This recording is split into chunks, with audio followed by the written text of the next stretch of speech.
राम राम राम राम राम राम राम राम राम नारायण नारायण। संबंध। पूर्व श्लोक में भक्तों के द्वारा होने वाले भजन का प्रकार बताकर अब आगे के 2 श्लोकों में भगवान उन पर विशेष कृपा करने की बात बताते हैं। तेषां सततयुक्तानां भजतां प्रीतिपूर्वकं ददामि बुद्धियोगं तं येन मामुपयान्ति ते। 10वां श्लोक। उन नित्य निरंतर मेरे में लगे हुए और प्रेम पूर्वक मेरा भजन करने वाले भक्तों को मैं वह बुद्धि योग देता हूँ जिससे उनको मेरी प्राप्ति हो जाती है।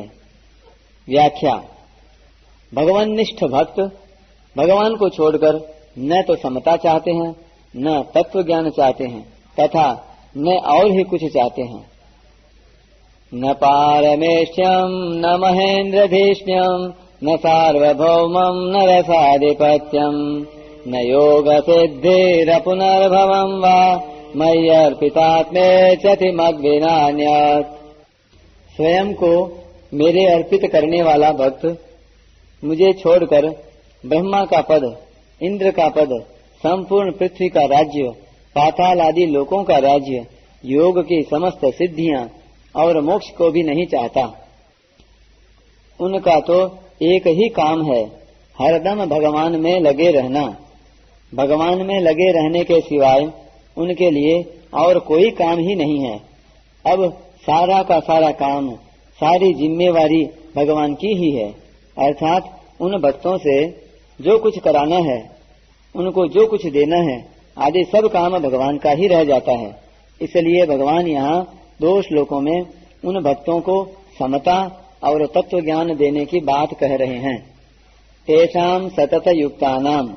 9वें श्लोक के अनुसार जो भगवान में ही चित्त और प्राण वाले हैं, भगवान के गुण, प्रभाव, लीला, रहस्य आदि को आपस में एक दूसरे को जनाते हुए तथा भगवान के नाम गुणों का कथन करते हुए नित्य निरंतर भगवान में ही संतुष्ट रहते हैं और भगवान में ही प्रेम करते हैं, ऐसे नित्य निरंतर भगवान में लगे हुए भक्तों के लिए यहाँ सतत युक्ता नाम पद आया है। भजताम प्रीति पूर्वकम। वे भक्त न ज्ञान चाहते हैं न वैराग्य। जब वे पारमार्थिक ज्ञान, वैराग्य आदि भी नहीं चाहते तो फिर सांसारिक भोग तथा अष्ट सिद्धि और नवनिधि चाह ही कैसे सकते हैं। उनकी दृष्टि इन वस्तुओं की तरफ जाती ही नहीं। उनके हृदय में सिद्धि आदि का कोई आदर नहीं होता, कोई मूल्य नहीं होता। वे तो केवल भगवान को अपना मानते हुए प्रेम पूर्वक स्वाभाविक ही भगवान के भजन में लगे रहते हैं। उनका किसी भी वस्तु, व्यक्ति आदि से किसी तरह का कोई संबंध नहीं रहता। उनका भजन, भक्ति यही है कि हरदम भगवान में लगे रहना है। भगवान की प्रीति में वे इतने मस्त रहते हैं कि उनके भीतर स्वप्न में भी भगवान के सिवाय अन्य किसी की इच्छा जागृत नहीं होती। ददामि बुद्धि योगम तम। किसी वस्तु, व्यक्ति, घटना, परिस्थिति आदि के संयोग वियोग से अंतःकरण में कोई हलचल न हो, अर्थात संसार के पदार्थ मिले या न मिले, नफा हो या नुकसान हो, आदर हो या निरादर हो, स्तुति हो या निंदा हो, स्वास्थ्य ठीक रहे या न रहे आदि तरह तरह की और एक दूसरे के विरुद्ध विभिन्न परिस्थितियां आने पर भी उनमें एक रूप सम रह सकें, ऐसा बुद्धि योग अर्थात समता मैं उन भक्तों को देता हूँ। ददामी का तात्पर्य है कि वे बुद्धि योग को अपना नहीं मानते, प्रत्युत भगवान का दिया हुआ ही मानते हैं। इसलिए बुद्धि योग को लेकर उनको अपने में कोई विशेषता नहीं मालूम देती। ये न मैं उनको वह बुद्धि योग देता हूँ जिस बुद्धि योग से वे मेरे को प्राप्त हो जाते हैं। माम उपयांति ते। जब वे भगवान में ही चित्त और प्राण वाले हो गए हैं और भगवान में ही संतुष्ट रहते हैं तथा भगवान में ही प्रेम करते हैं तो उनके लिए अब भगवान को प्राप्त होना क्या बाकी रहा, जिससे कि भगवान को यह कहना पड़ रहा है कि वे मेरे को प्राप्त हो जाते हैं। मेरे को प्राप्त हो जाने का तात्पर्य है कि वे प्रेमी भक्त अपने में जो कमी मानते हैं वह कमी उनमें नहीं रहती, अर्थात उन्हें पूर्णता का अनुभव हो जाता है। परिशिष्ट भाव। जब तक राग द्वेष विषमता है तब तक संसार ही दिखता है, भगवान नहीं दिखते। भगवान द्वंद्वातीत हैं। जब तक राग द्वेष रूप द्वंद्व रहता है तब तक दो चीजें दिखती हैं, एक चीज नहीं दिखती। जब राग द्वेष मिट जाते हैं तब एक भगवान के सिवाय कुछ नहीं दिखता।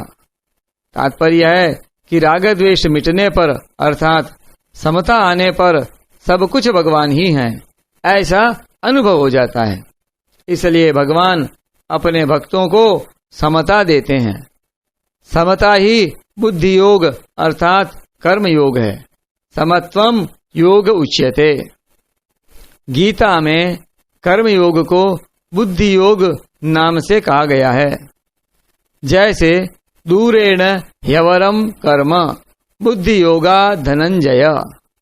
बुद्धि योग मुपाश्रित्य मच्चित्तः सततम भव। बुद्धि योग प्राप्त होने पर भक्त दूसरे के दुख से दुखी होकर उसको सुख पहुंचाने की चेष्टा करता है। एक चिंतन करते हैं और एक चिंतन होता है। जो चिंतन भजन करते हैं वह नकली कृत्रिम होता है और जो स्वतः होता है वह असली होता है। किया जाने वाला चिंतन निरंतर नहीं होता, पर होने वाला चिंतन श्वास की तरह निरंतर होता है, उसमें अंतर नहीं पड़ता। सतत युक्तानाम। शरीर में प्रियता आसक्ति होने से भगवान का चिंतन करना पड़ता है और शरीर का चिंतन स्वतः होता है, परंतु भगवान में प्रियता अपनापन होने से भजन करना नहीं पड़ता, प्रत्युत स्वतः होता है और छूटता भी नहीं। इसलिए यहाँ प्रेम पूर्वक भजन करने की बात आई है। भजताम प्रीति पूर्वकम।